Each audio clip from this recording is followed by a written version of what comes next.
स्वागत है आप लोगों का इस वीडियो में।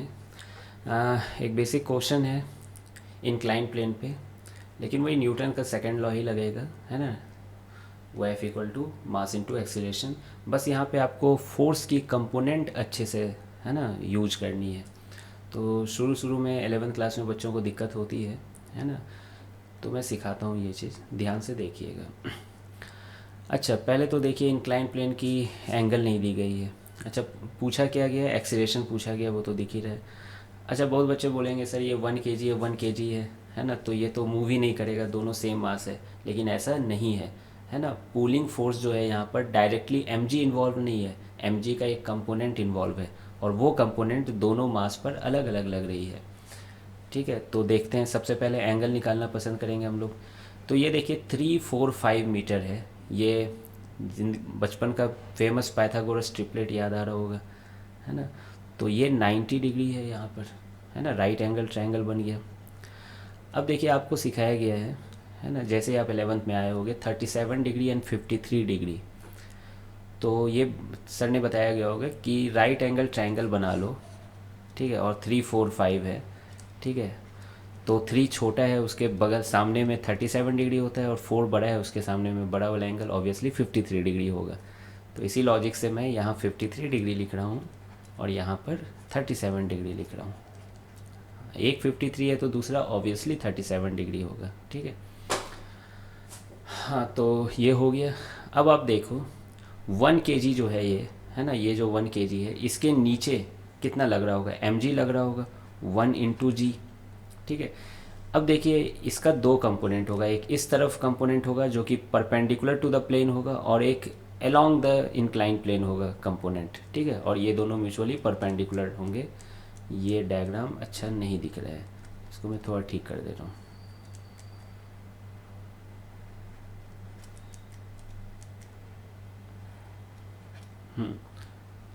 तो आई बात समझ में। तो ये 1g नीचे लग रहा था।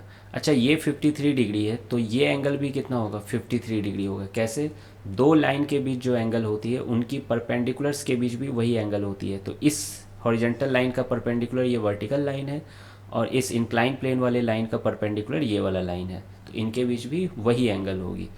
तो इधर क्या आ जाएगा, 1g cos 53 डिग्री हो जाएगा, और इस तरफ नॉर्मल है, तो देख रहे हैं normal equal to 1g cos 53 degree है, क्योंकि perpendicular to the incline plane motion होने वाली नहीं है, ठीक है। तो आप बोलोगे कि सर ये सब फिर लिखने की क्या ही आवश्यकता थी। सही बात है, कोई आवश्यकता नहीं थी यहाँ पर, इसको मैं हटा ही दे रहा हूँ। तो अब आप देख सकते हो 1g है ना, mg है ना, नीचे लग रहा है। तो मुझे किससे मतलब है, इसके कॉस कंपोनेंट से मतलब नहीं है, मुझे मतलब है इस तरफ के कंपोनेंट से, जिसको कहते हैं साइन कंपोनेंट, ठीक है। तो ये सब जानते हो ना, कॉस और साइन करना, है ना। काइनेमेटिक्स में प्रोजेक्टाइल मोशन में भी तो बहुत अच्छे से किया गया है। तो ये हो जाएगा 1g साइन 53 डिग्री, ठीक है। अब देखिए साइन 53 डिग्री आप यहाँ से भी देख सकते हो, साइन 53 डिग्री 4/5 होता है, तो ये हो गया 4g/5, ठीक है। उसी तरीके से आपको सेम काम यहाँ करना है। 1g नीचे लग रहा है यहाँ पर, ठीक है।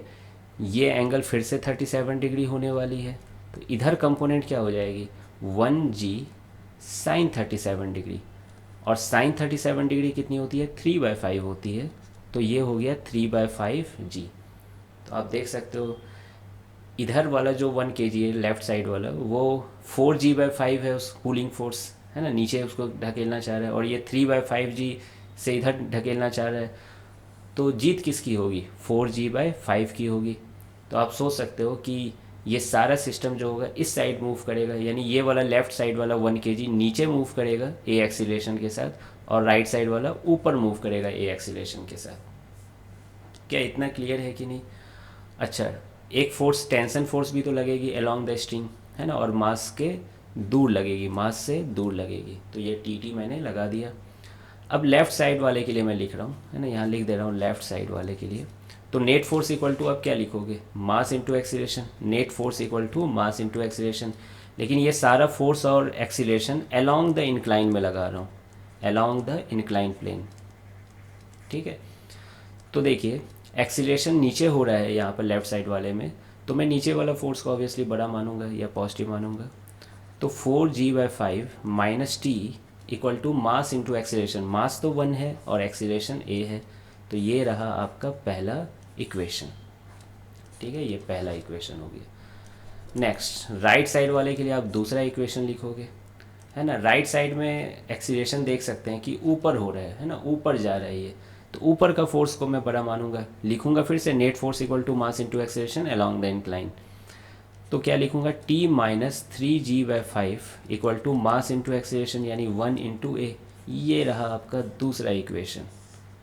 अब आप देख लीजिए, दोनों का एक्सीलरेशन पूछा गया, टेंशन नहीं पूछा गया, तो ये तो आदत सी हो गई है, जोड़ दो, minus T plus T cut जाएगा, 4g माइनस 3g/5 हो जाएगा इधर, 4g/5 माइनस 3g/5, और इधर हो जाएगा 1a प्लस 1a यानी 2a हो जाएगा। ये हो गया आपका g/5, तो और इधर से 2 आ जाएगा, तो एक्सीलरेशन हो जाएगी g/10। g की वैल्यू आप 10 रख दो तो एक्सीलरेशन 1 मीटर पर सेकेंड स्क्वायर आ रही है। 9.8 रखोगे तो 0.98 मीटर पर सेकेंड स्क्वायर। तो ये रहा आपका आंसर। ठीक है, तो बेसिक सा क्वेश्चन था, बस यहाँ कंपोनेंट थोड़ा ध्यान से देखिएगा, एंगल वैंगल थोड़ा ध्यान से देखना है। ठीक है, इस चैप्टर का यूज़ बस इतना सा है, net force equal to mass into acceleration. और आप देख रहे हो एनएलएम में जिस कंसेप्ट का यूज आ रहा है उस पर आपको बहुत ज़्यादा कॉन्फिडेंस है ना। ये एंगल सब तो है ना क्लास 9 की ज्योमेट्री टाइप की चीज़ें हैं, या वेक्टर है ना, बेसिक मैथ्स का ये बातें हो गई। तो ठीक है, फिर मिलते हैं नेक्स्ट वीडियो में।